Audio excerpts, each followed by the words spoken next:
آمد سرکار کے عالم کے حوالے سے کہیے گا۔ بسم اللہ الرحمن الرحیم صلی اللہ علیہ وعلی آلہ و اصحابہ اجمعین۔ دیکھیں، سب سے پہلے تو ہمیں یہ دیکھنا ہوگا کہ قرآن نے آپ کے رفیع ذکر کے بارے میں کیا فرمایا ہے۔ وَرَفَعْنَا لَكَ ذِكْرَكَ، کہ محبوب ہم نے آپ کے لیے آپ کے ذکر کو بلندی عطا فرمائی۔ اچھا، بڑی یہاں پر نقطے کی بات ہے کہ یہ فرمایا جاتا کہ محبوب ہم نے آپ کے ذکر کو بلندی عطا فرما دی، بات ہو جاتی لیکن کچھ اور نہ ہوتی۔ یہاں فرمایا کہ آپ کے لیے آپ کے ذکر کو بلندی عطا فرمائی ہے، یعنی آپ کا ذکر بھی جو بلند فرمایا ہے وہ آپ کے لیے فرمایا ہے، کسی اور کے لیے نہیں فرمایا۔ اور اس سے اندازہ لگائیں کہ وَلَلْآخِرَةُ خَيْرٌ لَكَ مِنَ الْأُولَىٰ سورہ والضحیٰ میں یہ ہے کہ آپ کا ہر آنے والا دن پچھلے دن سے زیادہ بہتر ہے۔ اس کا مطلب کیا ہوا کہ محبوب آج کے دن جو آپ کی رفعت ذکر ہے یہ منجمد نہیں رہے گی، یہ آنے والے دنوں میں بڑھتی رہے گی۔ رفعت ذکر، شان ذکر بڑھتا رہے گا۔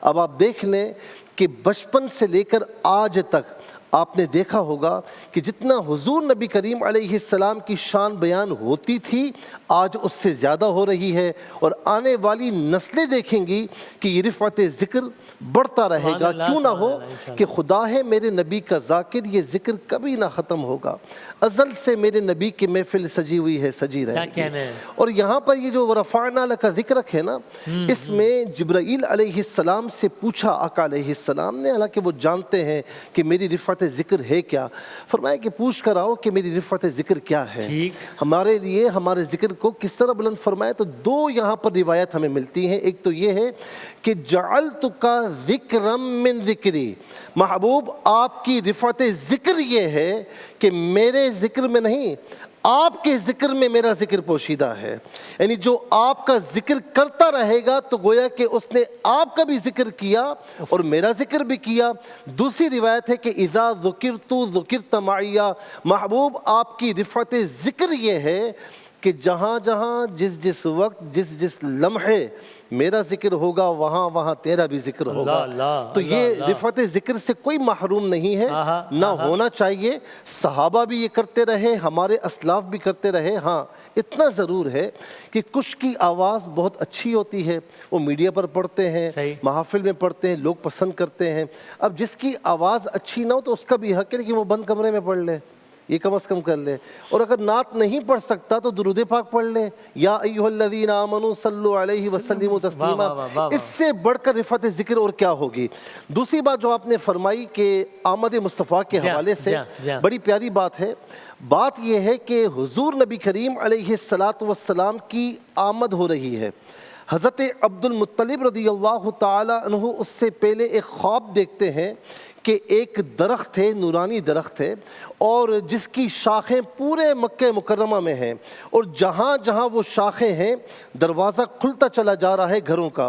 اور اس کے علاوہ اور بھی خواب دیکھے، جب اس سے پوچھا معبر سے کہ اس کی تعبیر کیا ہے تو فرمایا کہ اس کی تعبیر یہ ہے کہ آپ کے خاندان میں ایک ایسا آنے والا ہے، اس کی آمد ہونے والی ہے کہ جس کی تقلید، جس کی اتباع، جس کی پیروی عرب والے، اور صرف عرب والے نہیں، عرب و عجم والے کریں گے۔ اور اس کی جب آمد ہوئی تو اس وقت آپ یہ دیکھیں، آپ نے پڑھا ہوگا کہ شاہ ایران کے محل پر زلزلہ آیا، 14 کنگرے گر گئے، بحیرہ تبریہ خشک ہو گیا، جی جو آگ 1000 سال سے روشن تھی فارس کی وہ بجھ گئی، دریائے ساوا جہاں پر بت پرستی ہوا کرتی تھی وہ یکدم خشک ہو گیا، کعبے کے اندر جو بت تھے وہ اوندھے منہ ہو گئے۔ اس کا مطلب کیا تھا کہ آنے والا جو آ رہا ہے وہ ہر قسم کے شرک کو ختم کرنے کے لیے آ رہا ہے، آنے والا جو آ رہا ہے وہ انسان کو انسان کی غلامی سے چھڑانے کے لیے آ رہا ہے،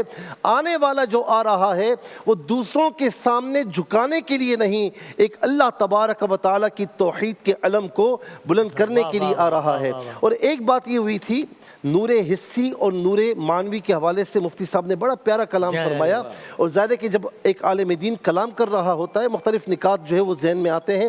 ایک یہ ہے کہ اس بات پر بحث ہوتی ہے کہ نور معنوی زیادہ افضل ہے یا نور حسی زیادہ افضل ہے، تو کہا جاتا ہے کہ نور معنوی زیادہ افضل ہے، کیونکہ کچھ لوگ کہتے ہیں نا کہ جی اگر وہ نور تھے تو رات کے اندھیرے میں بعض اوقات روشنی نہیں ہوتی تھی.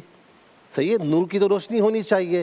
تو ہم کہتے ہیں کہ آنکھ والا تیرے جوبن کا تماشا دیکھے، دیدہ ایک اور کو کیا نظر آئے کیا دیکھے. کیا آپ نے وہ روایت نہیں سنی کہ ام المؤمنین سیدہ عائشہ رضی اللہ تعالیٰ عنہ فرماتی ہیں کہ سوئی زمین پر گر گئی، اندھیرا تھا، کچھ نظر نہیں آ رہا تھا، دفعتاً روشنی ہوئی اور وہ سوئی مجھے اس روشنی میں مل گئی. یہ ملی کیسے؟ کہاں نگاہ اٹھی تو سرور کائنات صلی اللہ علیہ وسلم تشریف لا چکے تھے.